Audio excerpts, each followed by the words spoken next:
From Requiem to Reconstruction, interview with Arata Owada Vol.1 post date 08/17/2017. The importance of communicating from Fukushima. Now freelance announcer Arata Owada conveys the misery and sadness of the Great Tohoku Earthquake, as well as her love for her family, to people around the world, including New York and Paris, as well as all over Japan. This time, she gave 2 lectures in Honolulu and brought the current state of Fukushima to Hawaii. I Told You. Nikkan Sun interviewed Arata Owada. Interviewer, Minorao Matsuo / Nikkan Sunday, August 16, 2016, Arata Owada born on March 28, 1955. Family of 4, including wife, eldest son, and eldest daughter. Former radio announcer in Fukushima, programming director. Currently freelance announcer. Author, scheduled to publish Owada Notes, The Importance of Communicating, The Splendor of Communicating, in September this year. Motto, what you can do tomorrow, don't do it today. What you can do today, do it today with all your might. Hawaiian people are laid back, and they think about tomorrow and how they're going to have fun. Every day is fun. If you can do it tomorrow, don't do it today, might be perfect for Hawaiians. Also a joke. 450 people on the pitch-black third basement floor screamed in fear. Where was Mr. Owada and what was he doing when the Great East Japan Earthquake occurred at 2:46 p.m. on March 11, 2011? Owada at that moment, she was hosting a music show in the large hall on the third basement floor of Hotel Jiraku in Izaka Onsen, which is famous in Fukushima. There were 450 elderly people over the age of 65, and at the moment of the earthquake, there was a roar of fear similar to the rumbling of the earth. Every broadcasting station in the country has the same manual. In the event of an earthquake, no matter how big the earthquake is, the shaking will subside within 1 minute, it says, to make an announcement. I also grabbed a microphone and, as per the manual, calmed myself down and said, no matter how big the earthquake is, the shaking will subside within a minute. Something may fall from above, so please protect your head by getting under your desk. I kept making announcements over and over again. However, that main shock shook for over 1 minute, 2 minutes and 40 seconds. After a minute and a half, the lights went out, and the third basement floor became pitch black. As the shaking continued, glass fragments from the chandelier fell from the ceiling. Everyone, I'm so scared that I can't even make a sound anymore. Even though my microphone can't be used due to the power outage, the shaking is getting more intense. In a gymnasium-sized space, perhaps it was my announcer's instincts, but I kept shouting as loudly as I could, everyone, the shaking will stop soon. Please protect your heads. I'll talk about this later, but thankfully, we've received many feedback from customers who say, I was encouraged by that voice. 20 bodies washed up on the shore.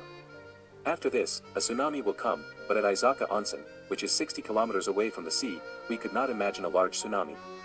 Furthermore, 2 days earlier there had been an earthquake with a magnitude of less than 5, and they had broadcast that a 30-centimeter tsunami was coming.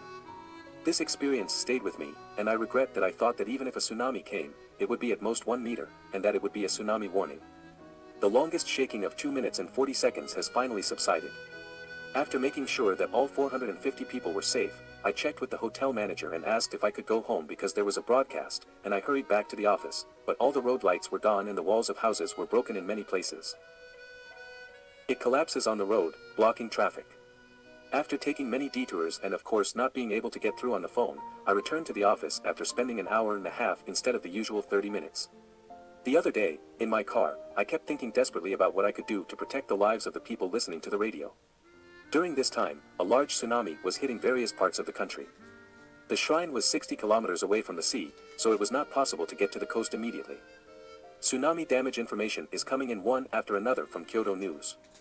Wakabayashi Ward, Sendai City, Miyagi Prefecture, destroyed, 20 bodies washed up on the shore. The number of bodies on the news quickly became 30, then 50. The tsunami swallowed many people and houses. Destruction. So, did those people really die? The word destruction refers to a situation where everything is ruined. A situation in which nothing can be saved is destruction. Moreover, all of us at Fukushima Broadcasting Corporation, who had never been to places like Wakabayashi Ward in Sendai City in Miyagi Prefecture, doubted whether Kyoto News's breaking news was true.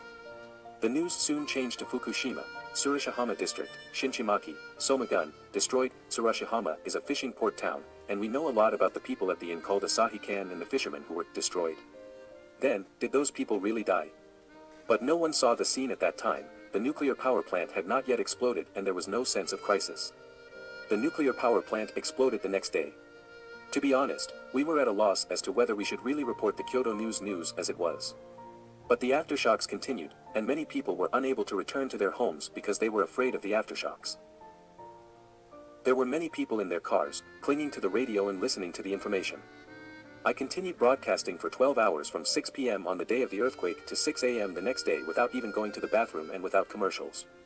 When I asked these people, if you are currently listening to the radio, please send me an email, and I received an email saying things like, right now, I'm sitting in my car, holding hands with my family, listening to Mr. Owada's broadcast. A lot came. I'm not talking about destruction or telling someone something, but rather, let's cheer each other on as a family, work hard, and welcome tomorrow's morning together. There is also a lack of information.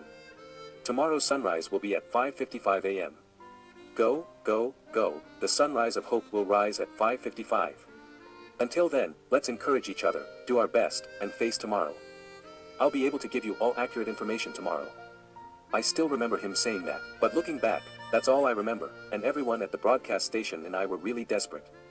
The current situation of Yukido, Nami Town, Futaba District, Fukushima Prefecture is still uninhabitable. Continued, to Volume 2.